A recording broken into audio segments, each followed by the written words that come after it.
Paint that. Let's go and don't know. I walk the fire for you.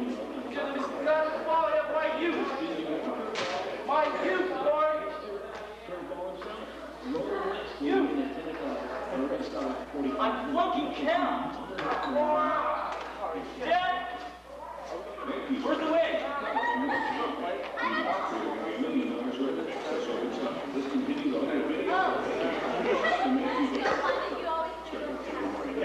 Thing is, girl, all my tools are on my head. I'll be looking for it.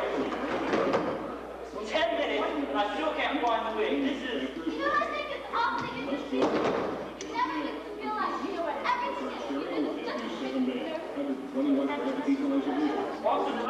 I'm so nervous that I have to work with people like you. Yeah, it reminds you just how much of an amateur you really are.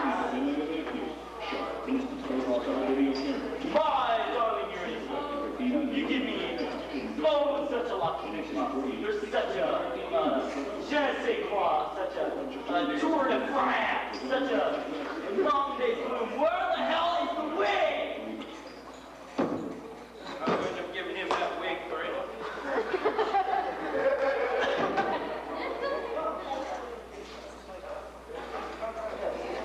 Took it, and I burned it right in front of him. Had enough of him. He's always trying to impress me with his French accents. He comes up and he says, "Oh, you're such a wonderful actor." Yeah, and the next thing says, Stephanie Hyde, the arrogant bastard. I was the one who made him look good. What do I get? Nothing. You say something you said to me, later. You know what that means? Je ne sais quoi means... What are you talking about? And he's all, just to pay you back, you said you had to do on time. Two girls in the cast, I said, two girls in the cast. I can talk to you. I can't talk to the others. So like you're standing there holding out this $50 bill, You have a and I certain just I break don't down know things about and your laugh acting. and laugh. You have a certain, That's- I don't know, flattery? Left. So, Scott, how'd you move the chair during the show for Take It In? Because, Stephen, I felt the need to move that chair. Did it ever enter your ego-inflated head that I rehearsed this play for 3 months with the chair exactly where it is, and that's the reason for that? And unlike you, it gives me a sense of security. No. Don't move the chair again. No, Stephen. You don't get to tell me what to do, Steve. Steve, I am an actor. But to act, well, it simply portrays someone else's point of view as close as you can from their point of view. See, in acting, if I feel that a character needs a chair, and I am that character, well then I'll simply get a chair for him. There's no difference between me and my character. We are one another. We are one another. We are one another. We are one another. Because training, well now let's say in training, I give up a part of me.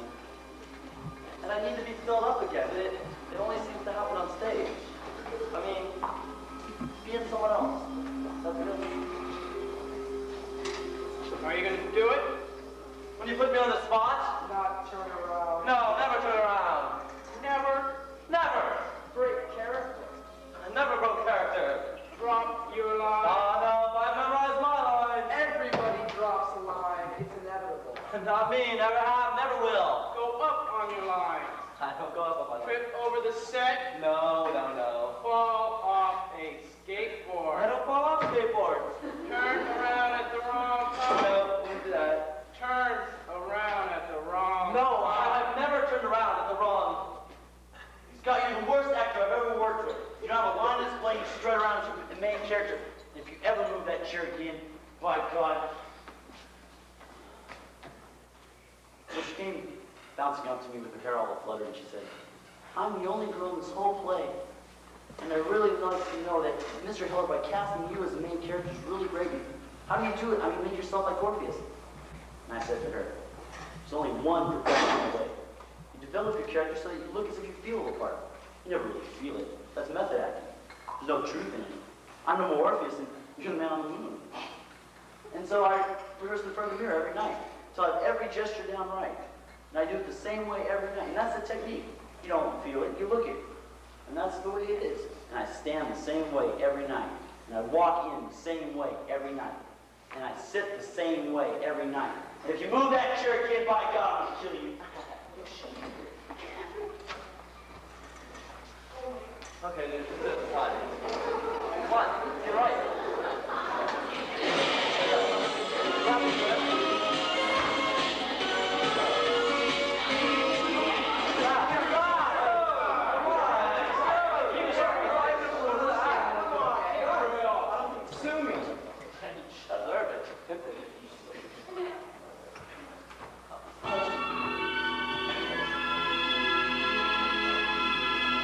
Tempo, Chris. You're too late. Tempo. Tempo. I don't. Tempo. Okay, come on.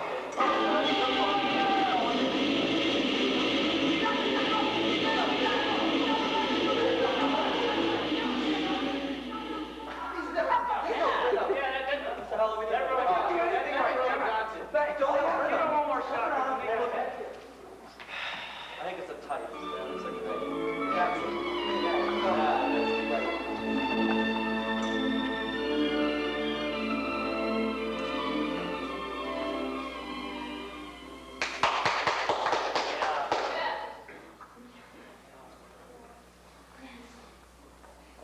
oh God, what horrors from our past shall ever creep to pale our loathsome fate? Let us sit upon the ground and tell sad tales of death. God, I hate that one.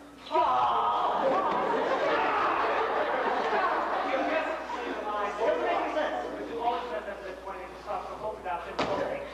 Paul, you're just jealous because you didn't get the part you wanted. Yeah. Take off. I didn't want to play Orpheus anyway. Doesn't make any sense. Admit it, Paul. You're jealous because you didn't get the part you wanted and I did. What about an act? And maybe you'll get it.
I had a biology teacher in high school.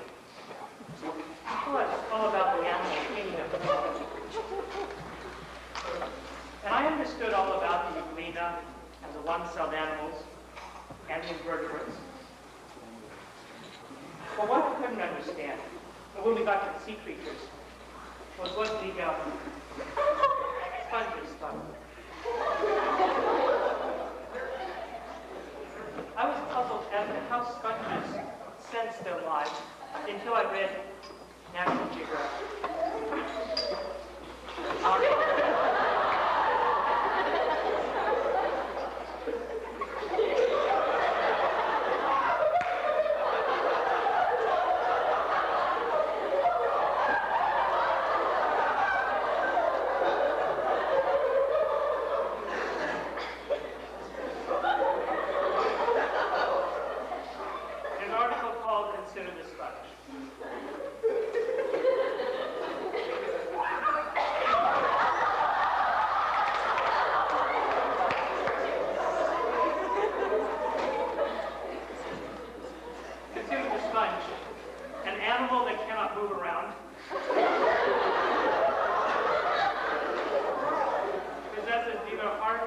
no brains and exhibits no complex patterns of behavior, no nervous system and no apparent means of defense, yet it survived for hundreds and hundreds of millions of years. Now, despite the fact that they have no nervous system, let alone a brain, I wonder what sort of consciousness they did possess. I mean, do we make a difference to the sponges? They've never seen stars, or eaten ice cream, or heard a symphony, but once in a while we grab a few and wash ourselves with them. Now, what do you suppose they do? All this ties in, of course, with mythology, as you guessed. A myth tries to explain what is ultimately unexplainable, and what a sponge thinks about is, I suppose, goes in the category of the unexplainable. The myth we're going to after today is called Orpheus and Eurydice, and it tries to explain why it is that people die and come back from the world of the dead. And it says something about talent and something about musicians, too.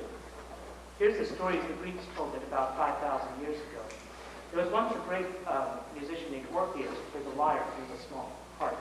He played so beautifully that he could tame the wild animals. And one day he fell in love with beautiful Eurydice, the woman that he loved, and he married her.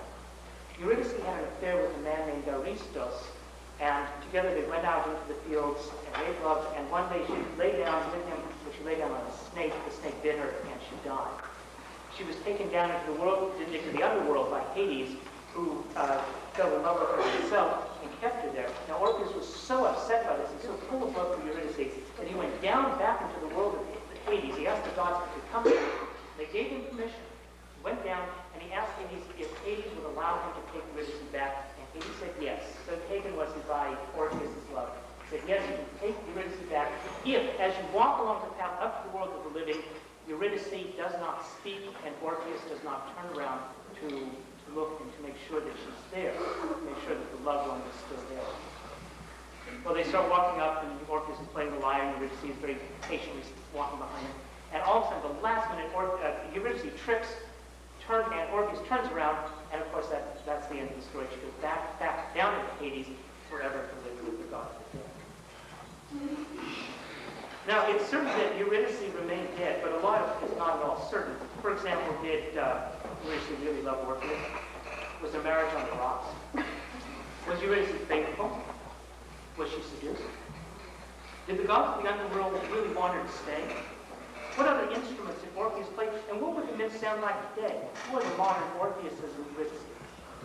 And what we'll perform for you now is the myth in various forms, and some set in ancient Greece and some set today, some set in times without space and space without times. And with all good myths, we'll begin with a ceremony, and then follow the character through the story in many different forms into Hades, and meet some of the people consigned there in hell. You can always tell who Orpheus is in our production because he's the one with the lyre. After seeing this play, I think you will come away wiser about the world of sponges. The truth is that our understanding of death probably amounts to what a sponge understands about us. So, all in all, there's not much difference between a man and a sponge, except that I'm not sure I'm going to survive hundreds of millions of years, but the sponge has yet to see the stars or taste ice cream.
You shall be a person of spooneristic tendencies. In false virtue. True, you shall be a great musician, but that will mean nothing to the mortals with whom you will coexist in this frame of reality, because of the fact that your lyrics will be incomprehensible. The fools will naturally assume that your songs are satanic, and they will pelt you with rocks and garbage. And I will laugh. You see, your job is to amuse me. So go, Orpheus, live, and to make me laugh.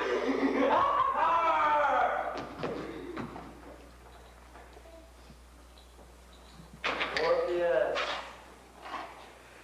do you know what you want? Of course you know, because it's above power! What? You could have this power too, Orpheus. And all you have to do is leave Eurydice. Stop! Don't speak! I know what you want to say. I shall not, but why? She doesn't love you, but she will. All you need is a little power over her.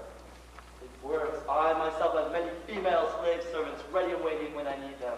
Stop! Don't speak! I know what you want to say. It takes more to life to be able to brainwash a young lady from birth. What is that? How do you know you aren't brainwashed, Orpheus?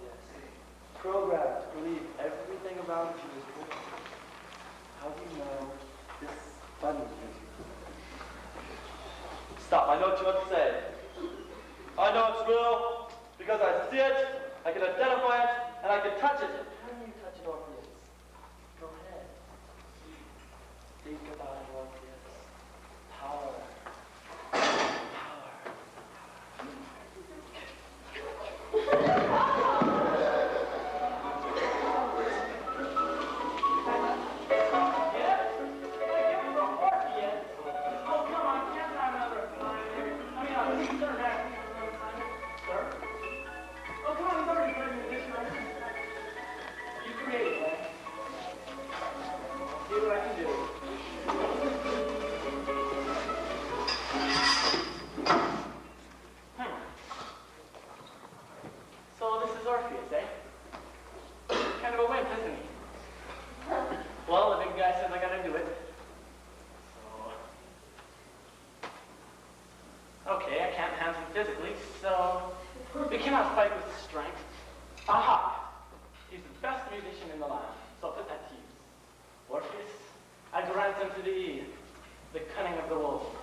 Subconscious mind? Yeah, I remembered. I was just testing you, making sure you were paying attention. Orpheus, with your powers, you'll be able to play whatever music it takes to calm your attacker. You'll be able to use brain or brawn to no avail. Now, am I done? I am great, so what do? You like, pull me up? What do you mean the elevator's broken? You're joking, right? You never joke. Times like this, I wish I wasn't dead.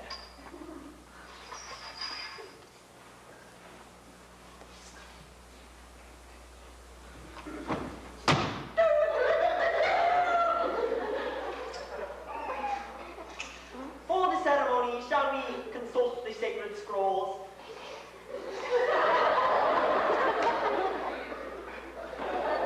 Where was it? Oh, yes.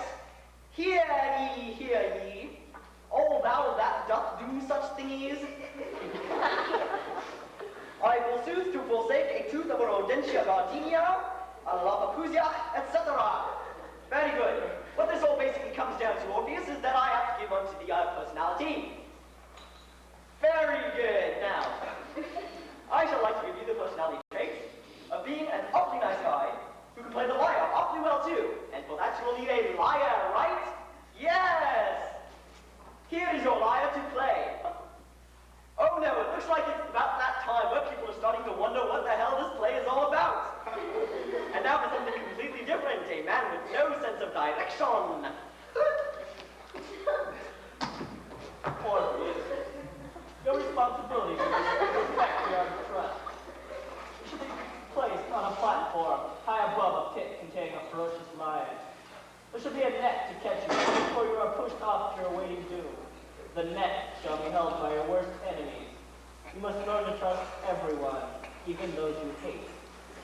pass that test, you'll be placed in a room facing a corner. You cannot turn around, no matter what the temptation. Failure to complete these tests will result in an F grade for the course.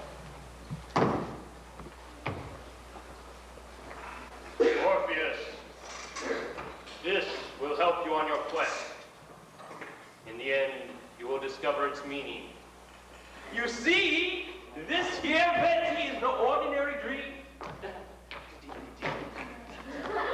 Guaranteed fresh, juicy, and everything. But if you turn it into guacamole, I'll smash you into bits like a molten American Newton or a trivial Spud. You see, this here little Betty is no ordinary green. It was the genius behind Einstein, Aristotle, and even Funky Winkerbean.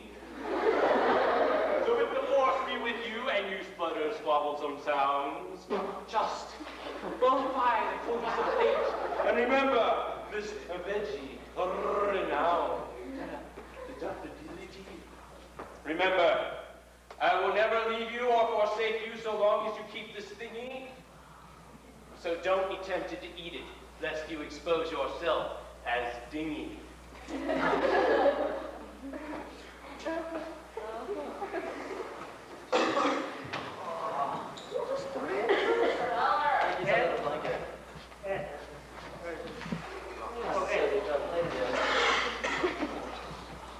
This guy Orpheus, you guys remember the instrument that he played?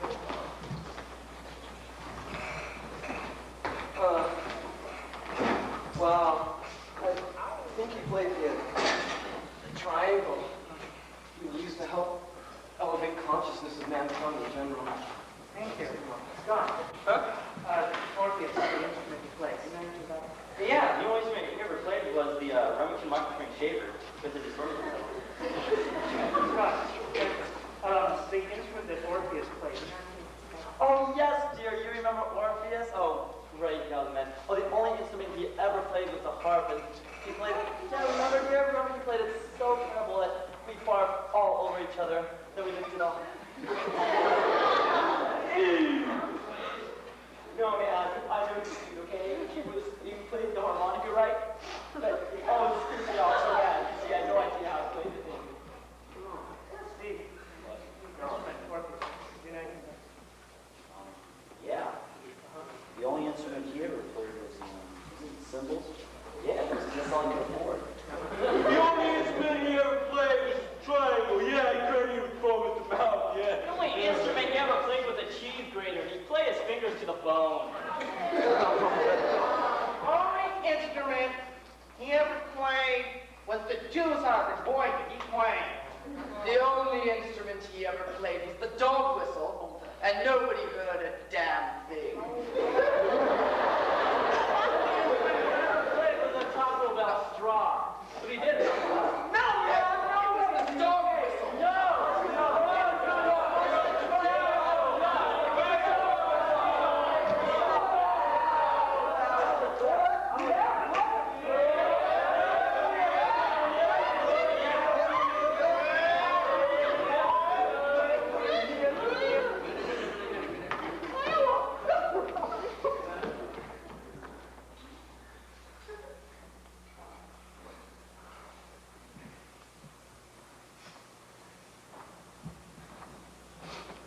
Honey, I'm home. Long day? Yeah, I had to entertain the barbarians. I was afraid they weren't gonna like me and could kill me. My, how awful. Let me get you some wine and perhaps some cheese. No, you've been working hard all day. I'll get it. No, I will. no, I'll get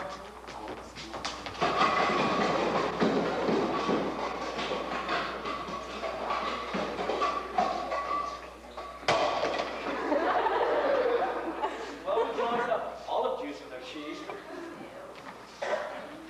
I've been thinking about this. Oh, in what way? Well, every day I go away and you stay here.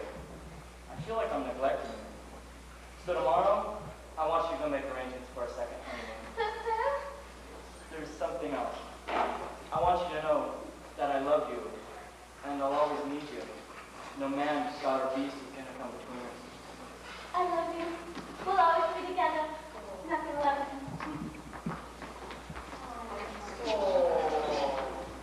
Dinner ready? In a minute. I'm really hungry. I said in a minute. I heard you. Did you play the audition? I don't want to talk about it. Are they going to call you back? Don't look at me that way. What way? You know what way. You roll your eyes, sigh, and look at me like I'm an idiot.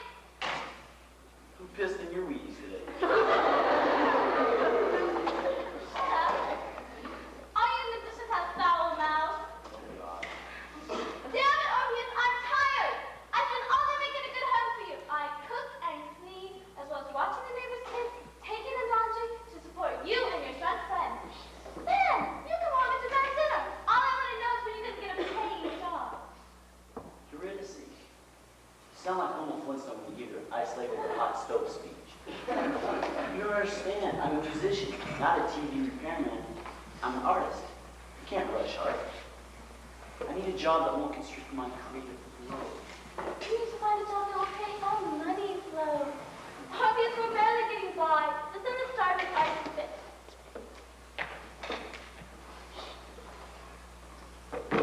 Wash your hands, dinner's ready.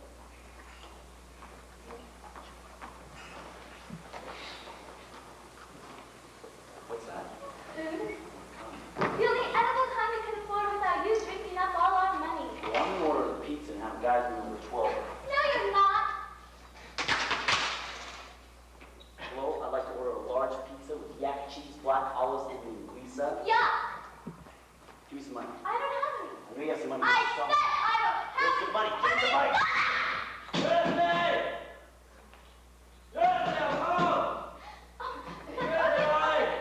Come here. Hey, man. Hey! Wait, what? What? Who are you? Who are you?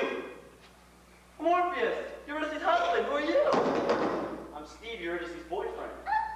How you doing, Steve? Who's he? That's Steve, didn't you mean? No, I didn't meet Steve. What's he doing in my house? Fixing the stove, yeah. Fixing my... We don't have a stove. Orpheus, you always get technical. Get technical. The guy's in my house, for Christ's sake, and you say I'm getting Are you technical. accusing me? Yeah, I might be. Well, if you are, we can just end this now. Real tough there, Eurydice. Throwing chairs at us. I'll show you.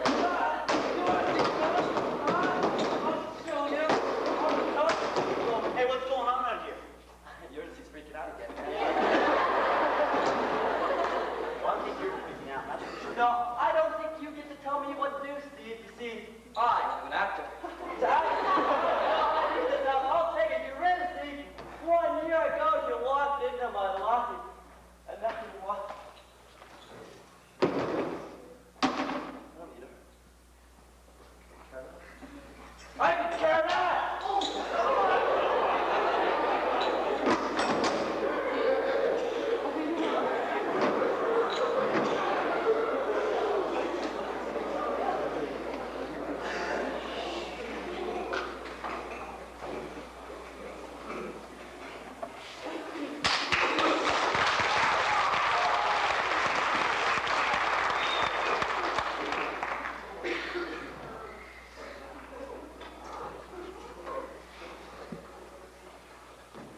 How the hell did you get here?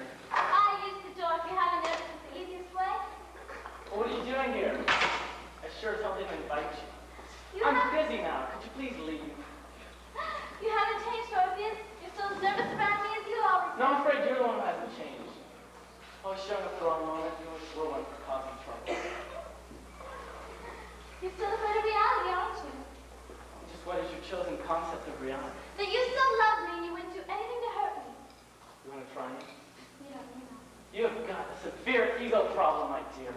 Let me give you a brief and vivid description of what reality is. You got screwed over by some big-time producer. Now you're longing for some action.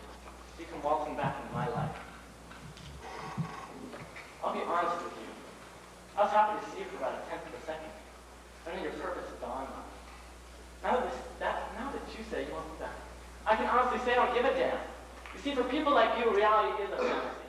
You think all you need is to be loved and respected by everyone and your life is great. You're wrong. For the past 4 years, I've been out on the road with those guys trying to make that situation work.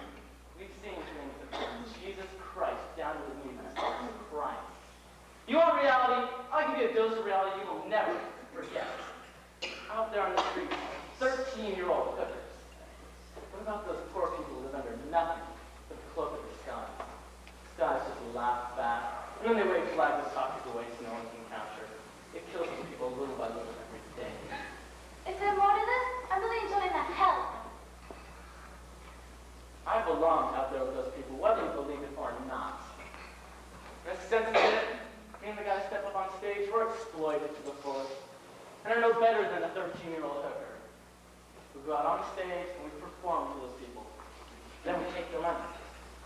Hell of a lot like the prostitution business. And just where do you fit into the street, so? I'm going to take the time to respond to that. Listen, both know you don't love me.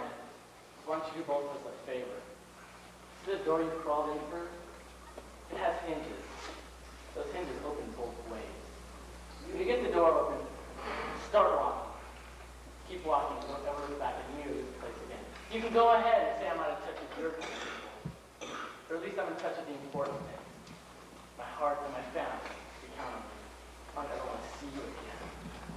It's your funeral, not mine. Don't come crying back to me later.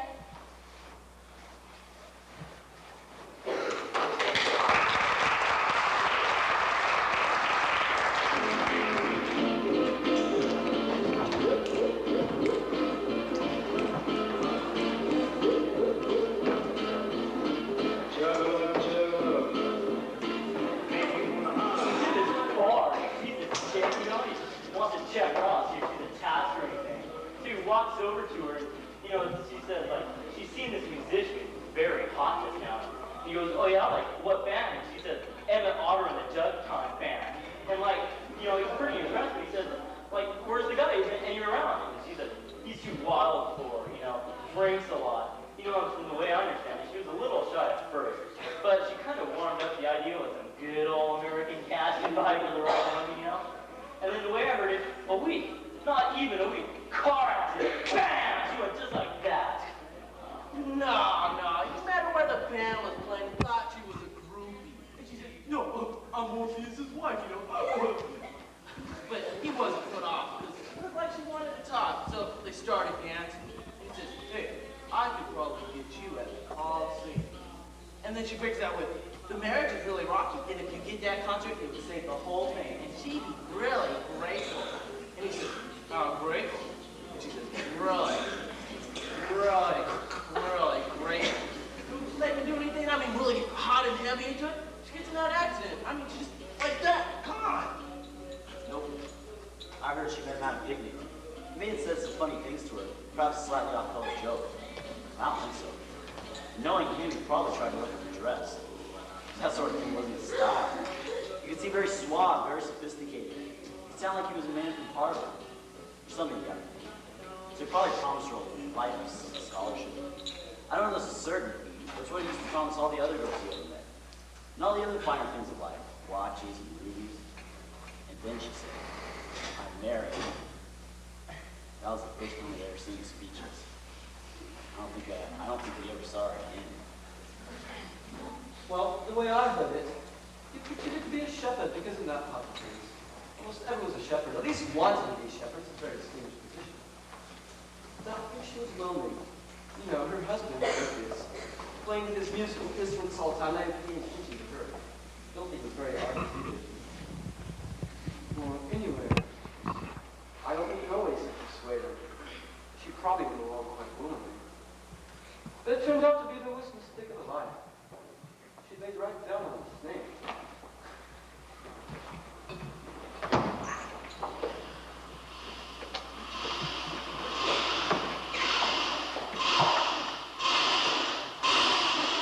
You'll never be free again.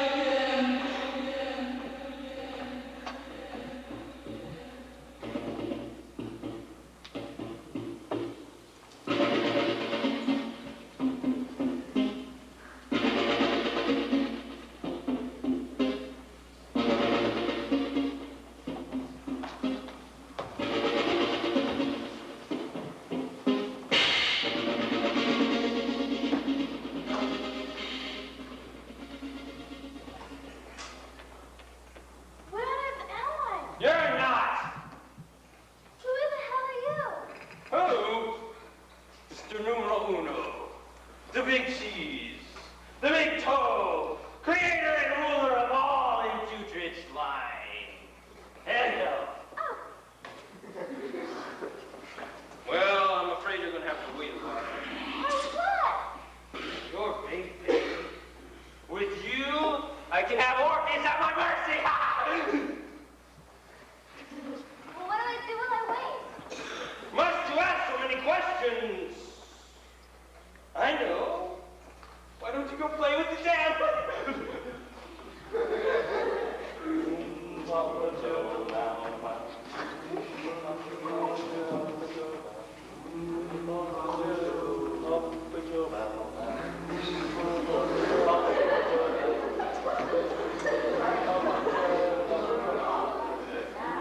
Papa Joe, bow bow.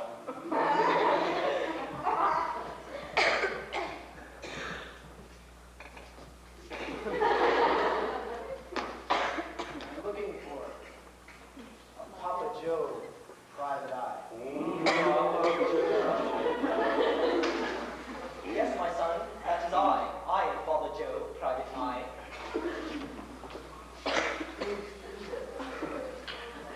Thank you, Betty. How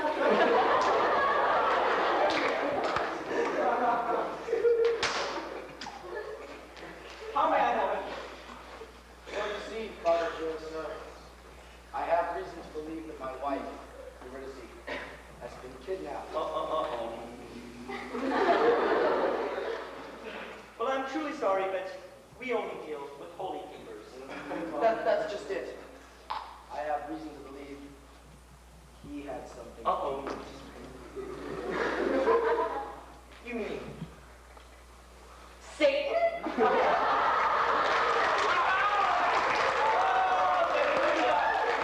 It is Jesus! Wrong! Zeus is my name, and meddling in mortal affairs is my game. Your wife's down there, all right. But up the same woods you're talking about. But with Hades. How do I get her back? Not for me to say. Oh. I think we should let the Lord take care of it. Look, I can get you down to Hades, all right? But the rest is up to you, capiche? Gee, that's right. Gosh, yes!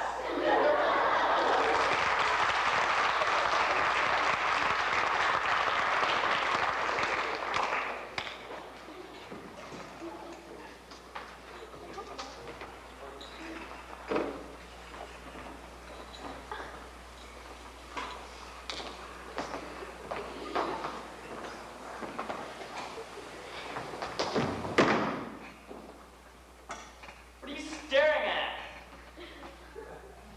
Oh yeah, I'll beat you. I can beat anyone in a stare down. Well, that's not true. I've lost once. It was like this.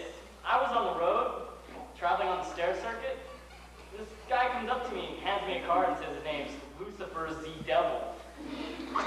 And, well, he says he has this guy who can beat me.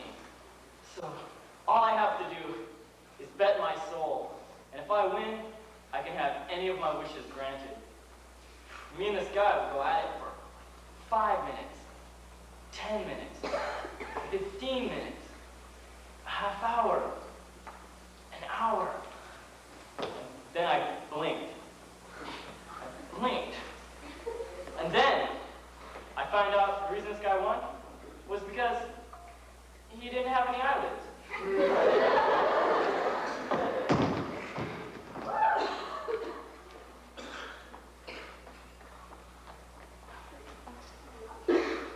What are you staring at?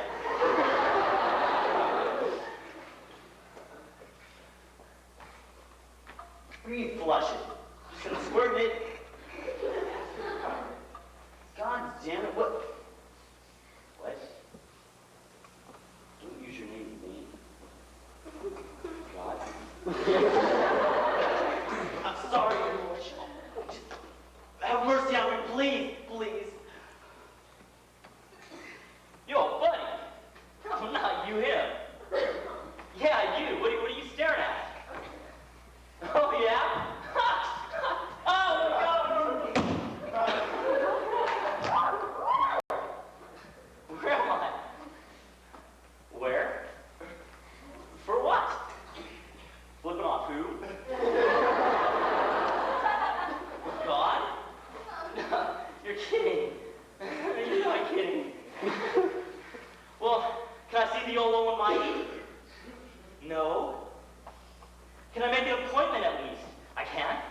3,000 years?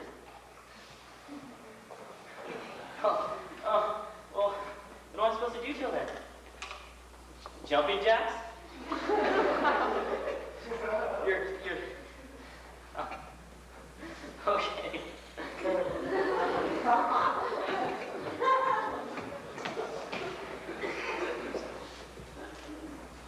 What are you staring at?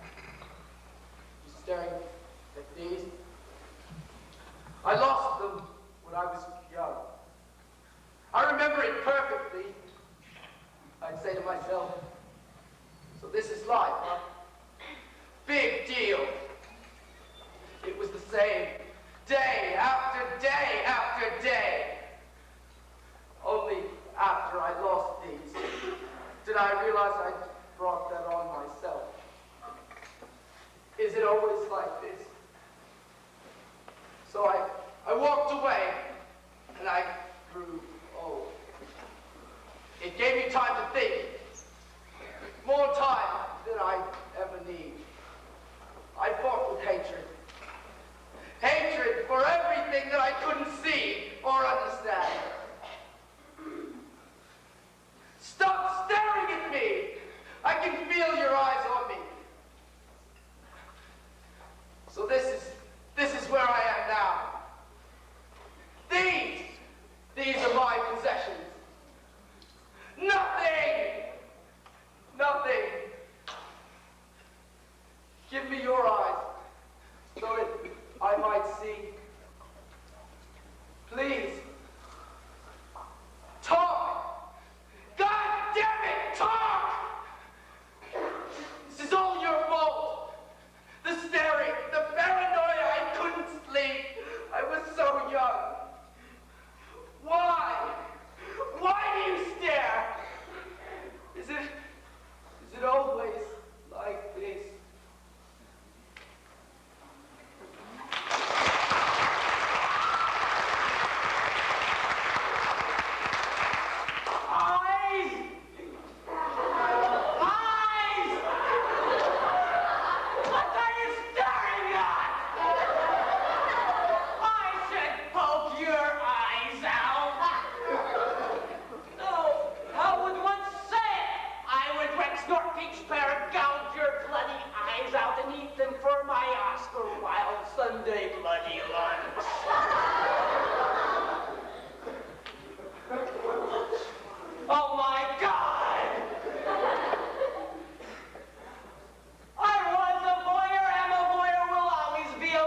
primitive parsley-made tunic is rapidly losing flavor. Goodness gracious me. Mom will surely think of me as one of those thrasher dudes. Forgive me, dearest mother. Oh! Were I born a pot roast, this would have never happened. I.e., the greatest chefs agree that just a touch of parsley enhances the flavor of beef. Damn! Violent Vandal vindicating virtuous favorites in Vietnam! I was wrong to let His Majesty warp me in the twilight of my youth. He made honorable the devious destruction of undercut village vermin, proclaiming their need for burgers instead of rice. I like rice. Rice is yummy. What are you staring at, Uncle Sammy? You left me here to rot right after I spilled a superb bowl of Campbell's cream of chicken all over your white tie. You forced me to bombard the masses with masses of bomb.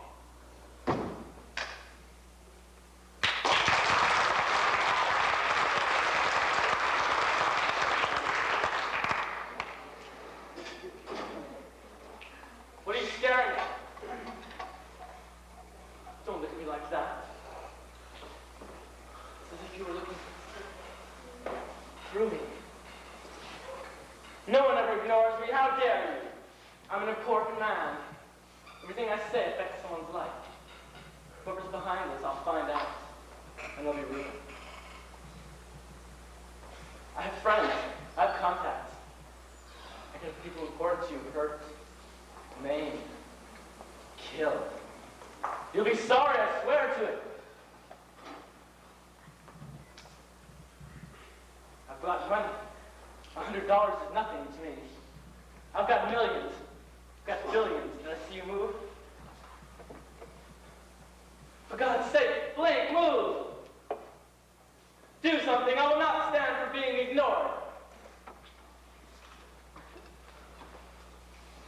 Blake, you talk to me. Talk to me, goddammit, I'll kill you myself.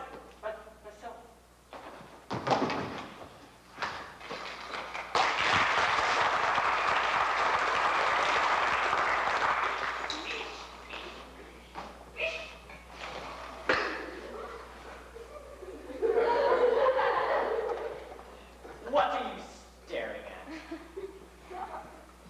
I never chose to live on that fish-eating, squid-killing planet. Don't go blaming me. Yes, I told them I wanted to go back, but they wouldn't let me. Too costly. Diminished capacity. Hostess, hello, please and thank you, Mr. Fighter Ant.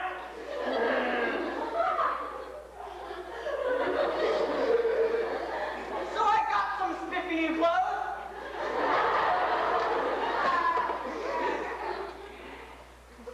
Think you know it all, Earthlings. Well, I'll teach you a thing or 2, 3, 4. God's sake, what are you staring at?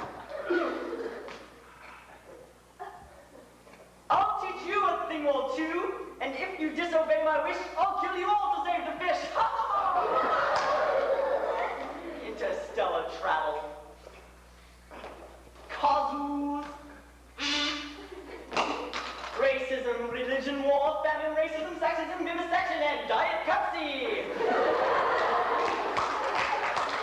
Things go better with Coke. Coffee generator. Inquiring minds want to know. You asked for it, you got it.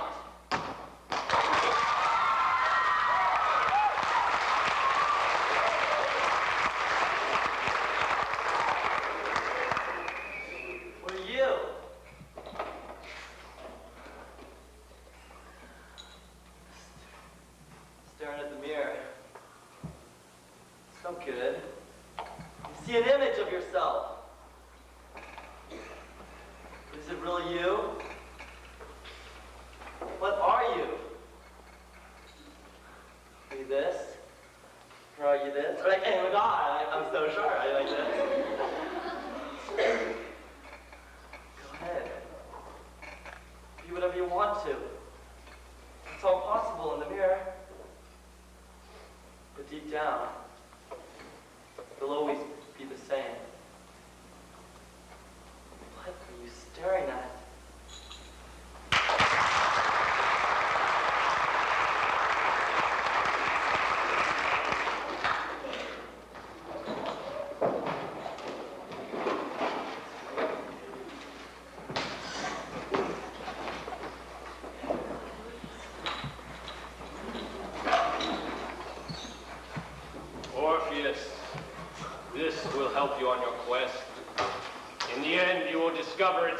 me. Behold, the stairway to dissension.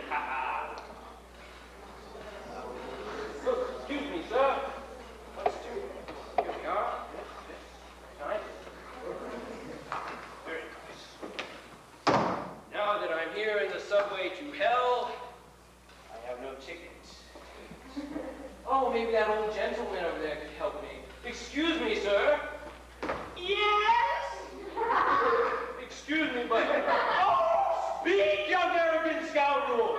I hold the keys to the world, the mysteries of the universe.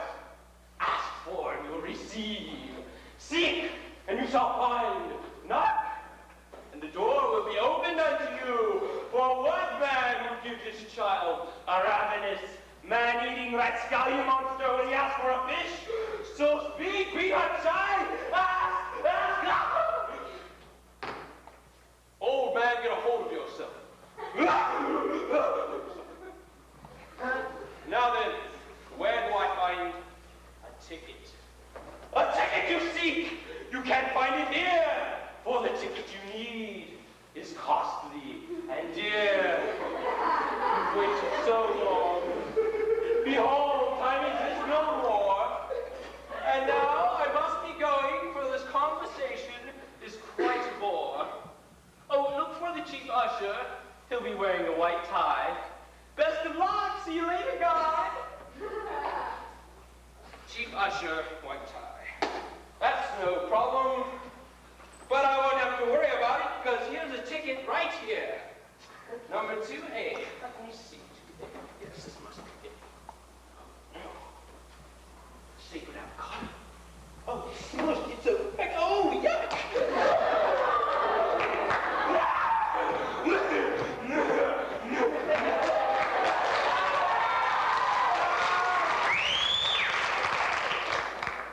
Thou fool!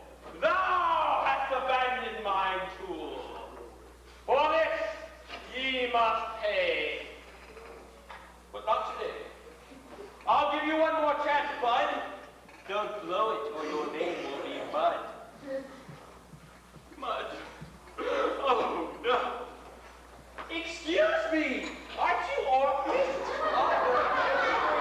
Don't stop stuffing instead of potatoes and throw a fabulous minstrel. I am. Oh! Hey, right where you are. Nobody move.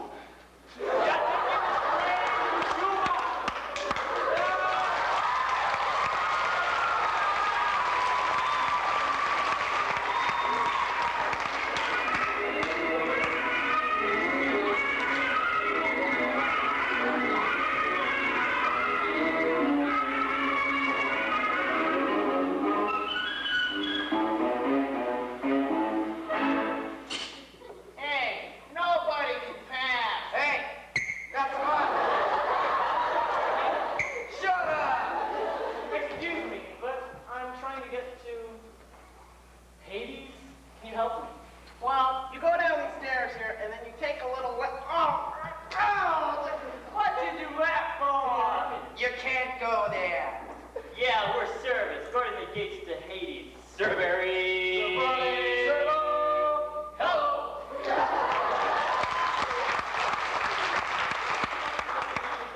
Who's he calling a dog? You, my baby. Oh, wise guy, huh? Oh, yeah? Yes? You see, my wife is captured by the king of the underworld. I simply want to talk to Hades himself. You must set my wife free. You can't do that. Nobody escapes from the underworld. Yeah, he's right. But it's just that... Oh, I miss my wife so much. Please, help me. Get me out there. Hey, Butts, the boss says nobody enters the leads without permission. Guys, come here.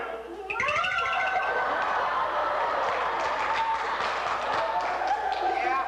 Did you see what he did to you? What'd he do? Okay, first, about your mother, and then after that,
teach you that right is wrong and wrong is right. They teach you to procrastinate whenever possible. They teach you never to trust anyone, especially yourself. And most important, they teach you never to give up. Hell, underground! We don't give up, we give down!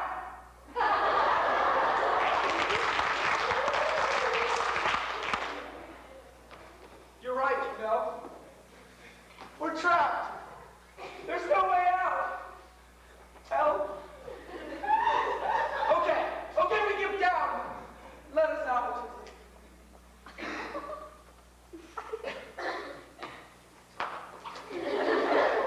You know, for 500 years I've been meaning to say this to you. But I've been trying to be nice. No more! It's over. I hate you. Oh, go to hell!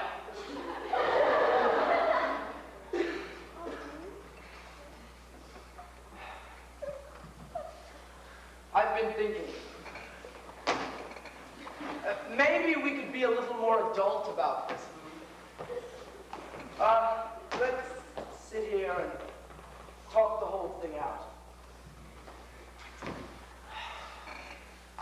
Okay? You go first. You are a psychopath. A drag upon society. You're camel snot! I hate you. No, let me rephrase that. I hate me. You don't hate yourself. You're right. I don't hate myself. I hate hell. Let me out! You're a moron. You're an idiot! Ah!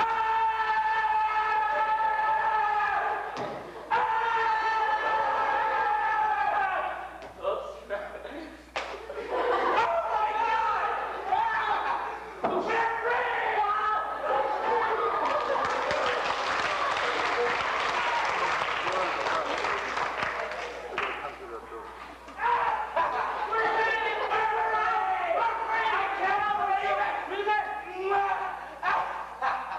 Hey.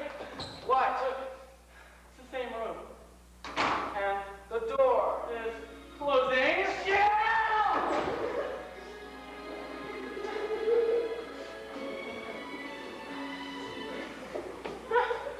This is all your fault. Oh, go ahead and blame me, Mr. Free. You're an idiot. I'm not in the mood for this kind of discussion, you know. You're always trying to find a way out of here. And it's never, ever gonna work. You're not getting my help. That's not the sort of thing they teach you in hell school.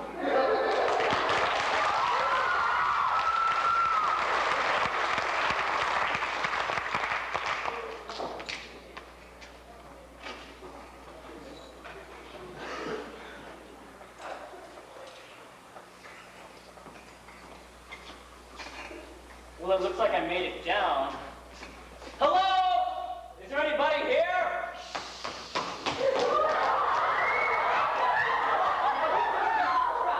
Wake him up. The big guy. That's what he says to me, anyway. You know what? I'm Orpheus. The greatest lyre player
on the 6,666,666 Devil Show.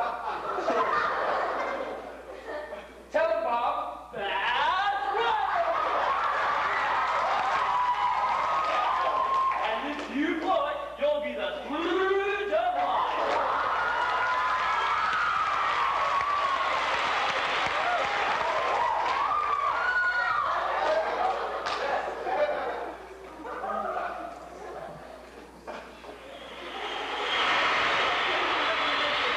Thank you. Thanks, and once again, welcome to the Devil Show here on Television, Satan's Station of Eternal Damnation. That's right. I'm going to introduce the thing you hate to love and love to hate. It's that groovy, gory, gross little guy, the devil.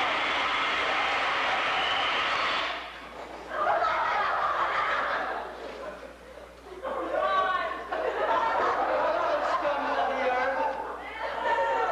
Art thou ready for another half hour of hell?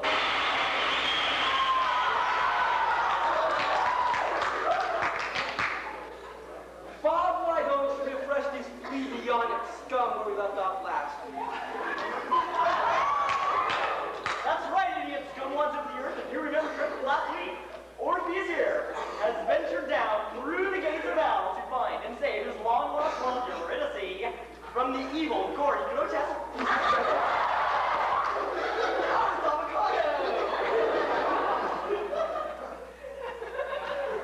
He came to save his long-lost love, Eurydice, from the nice, beautiful, lovely hands of Mr. Devil.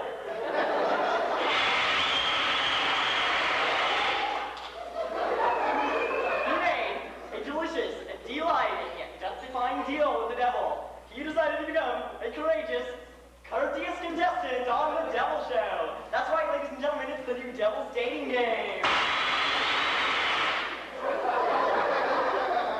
All right. You all know how this game is played.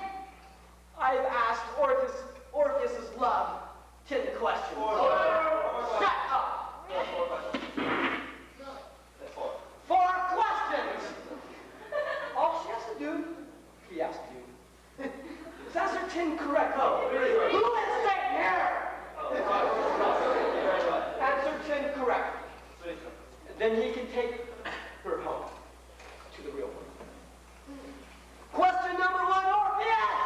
What is the name of your aunt's uncle, mother, and your cousin's twin to the side, whose veterinarian's dog pisses on the lawn 3 houses down from where you never lived? The answer, ladies and gentlemen, is Christina. Christina! That's right. All right. Second question, question number 2, which is not question number 1.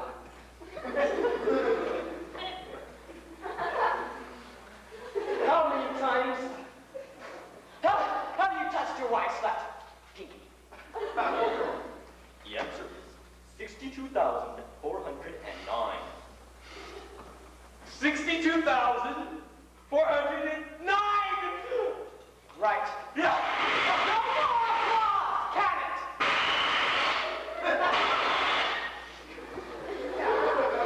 I'm getting rid of these questions, Orpheus. What do you sleep on at night? The answer is... Shut up! Down!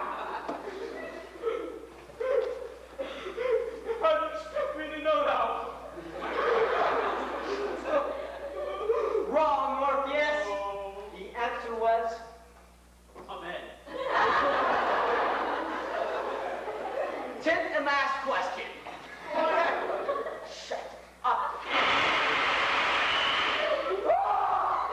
Orpheus! What would be your favorite color? If it wasn't your favorite color, but is anyway. Answer is magenta. No, green. You should know that one. Bob told me. Oh,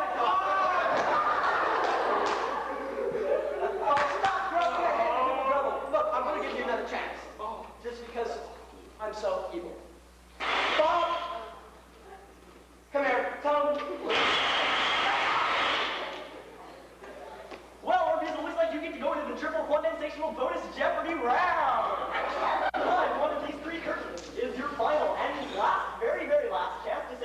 Eurydice. Behind the other two curtains are consolation prizes. Now which one will you, Orpheus? Curtain number 1? Curtain number 2? Or curtain number 3?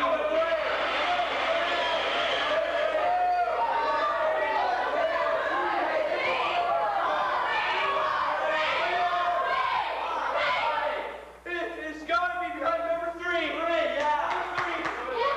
Number 3, are you certain of that? No!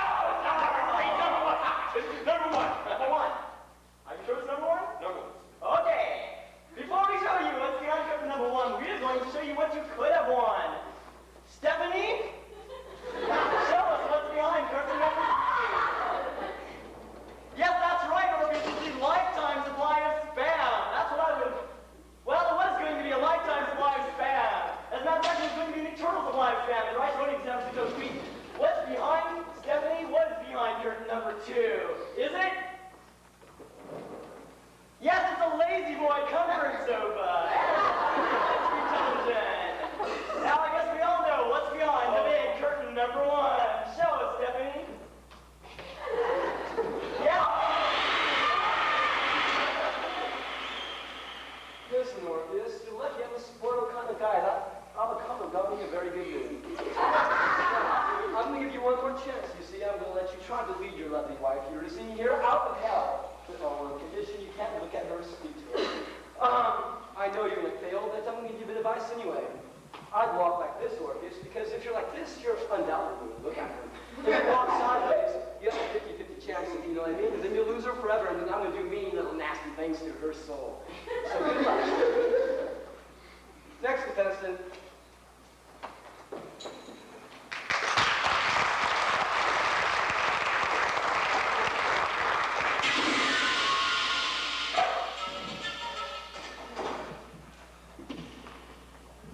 Oh, babe. This is it. A few more steps and we have a babe.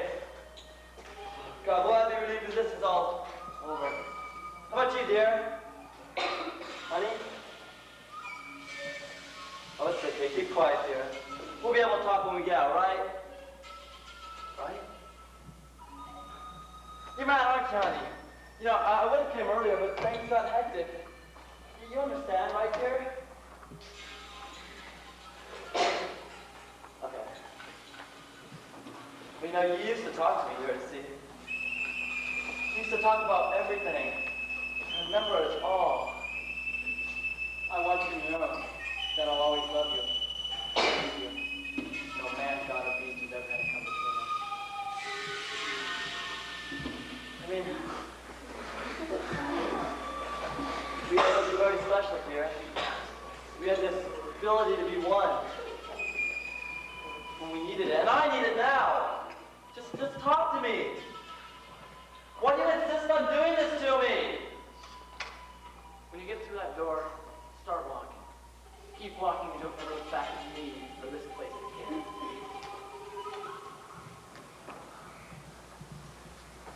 Okay, Lord, you tell me. Do I look back and fear that I'll never see her again? Or do I go forward to find out that I've never had her? You tell me. You tell me, or I'll just wait to off the light.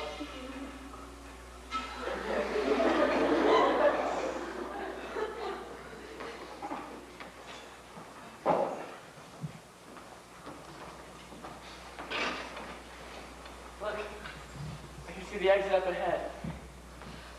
Oh God, we're almost done with this. I never realized how much I love you until now. Oh God, better watch that last step. Oh God, no! Orpheus, let me stop! No, it's fair, no! We're one step away! Hades did this! He knew if I thought you were hurt, I would turn. That's right, Orpheus! You have one chance, and you blew it. Now here's Hades to tell you what you've lost. She's mine. You can't take her back again. That is my final word. Well, that's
Doctor, what I think hurt me most was when I turned around to look at her, and they all, the various gods, and the dead and the spirits of the saved, and other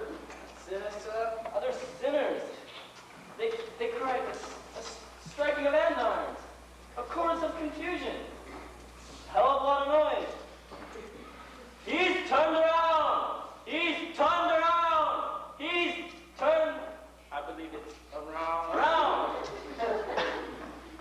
Because when the din died down and there was that silence,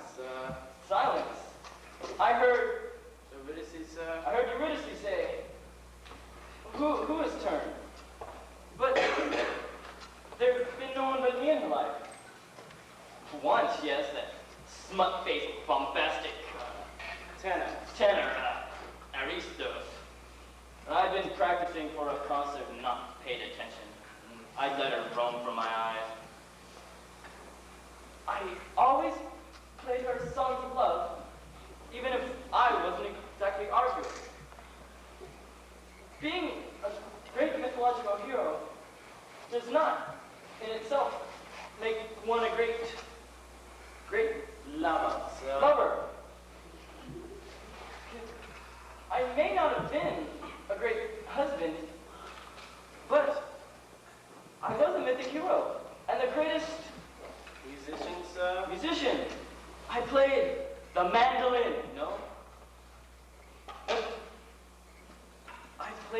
I believe it was the lyre, sir. The lyre! The lyre! She remembers! She remembers Me, sir. me! A thin, pale-faced girl with straight blonde hair. And I would say, young lady, I'm young. Young lady, I am. Young lady, I. Young lady, young.